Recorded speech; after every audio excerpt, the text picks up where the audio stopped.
जय सिया राम।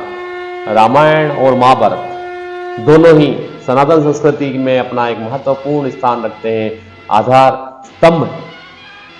दोनों ही महायुद्ध सत्य और असत्य, नीति और अनीति, धर्म और धर्म के मध्य लड़े गए। जहां रामायण में भगवान श्री राम और असुर राज रावण के बीच में एक महासंग्राम, महायुद्ध हुआ, वहीं महाभारत 18 दिनों तक चली और कौरवों और पांडवों के बीच में यह भी एक सत्य और असत्य की लड़ाई थी, धर्म और अधर्म की लड़ाई। 5 ऐसे व्यक्तित्व थे जो दोनों ही युद्धों में मौजूद थे। उन 5 में प्रथम स्थान आता है भगवान परशुराम जी का। विष्णु के अवतार परशुराम जी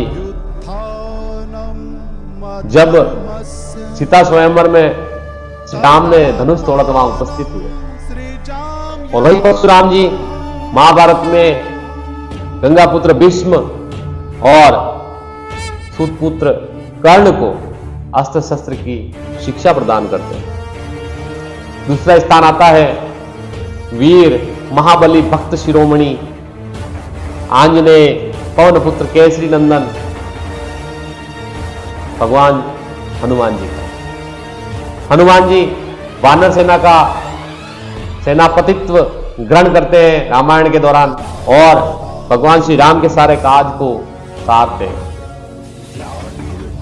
राम और रावण के संग्राम में हनुमान जी उस युद्ध में एक महत्वपूर्ण भूमिका निभाते हैं। वही हनुमान जी द्वापर में जब भीम का मान मर्दन करते हैं, जब भीम उनकी पूंछ नहीं उठा पाते हैं, तो भीम उनसे निवेदन करते हैं कि आप हमारे साथ इस धर्म की युद्ध में हमारे साथ रहें। हनुमान जी उन्हें आशीर्वाद देते हैं और हनुमान जी अर्जुन के रथ पर पताका के ऊपर सवार होकर पूरा महाभारत युद्ध उनके सेना लड़ती है।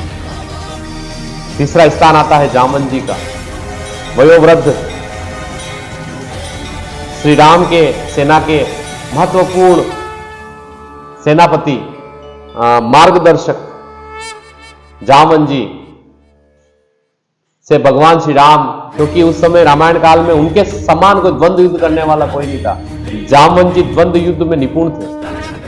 पूरे रावण की सेना में ऐसा कोई महारथी नहीं था जो जामन जी से युद्ध कर सके। तो भगवान श्री राम ने जामन जी से कहा, जामन जी ने भगवान से कहा, भगवान मुझे युद्ध, मैं किससे युद्ध करूं? तो भगवान ने कहा, आपको मैं स्वयं आपसे द्वंद्व युद्ध करूंगा। जब द्वापर युग में श्री कृष्ण एक गुफा में जब जामन जी जहां रहते हैं और वहां जाते हैं और उनसे 18 दिनों तक 8 दिनों तक मल्ल युद्ध करते हैं और उनकी पुत्री जामन जी से श्री कृष्ण का विवाह होता है। एक महत्वपूर्ण ऋषि दुर्वासा हुए, वो भी महाभारत में और रामायण दोनों में मौजूद थे। रामायण काल में जब भगवान श्री राम वैकुंठ पधारते हैं, तब वो लक्ष्मण जी की प्रतिज्ञा भंग करवाने में दुर्वासा ऋषि का महत्वपूर्ण योगदान होता है। वही दुर्वासा ऋषि महाभारत में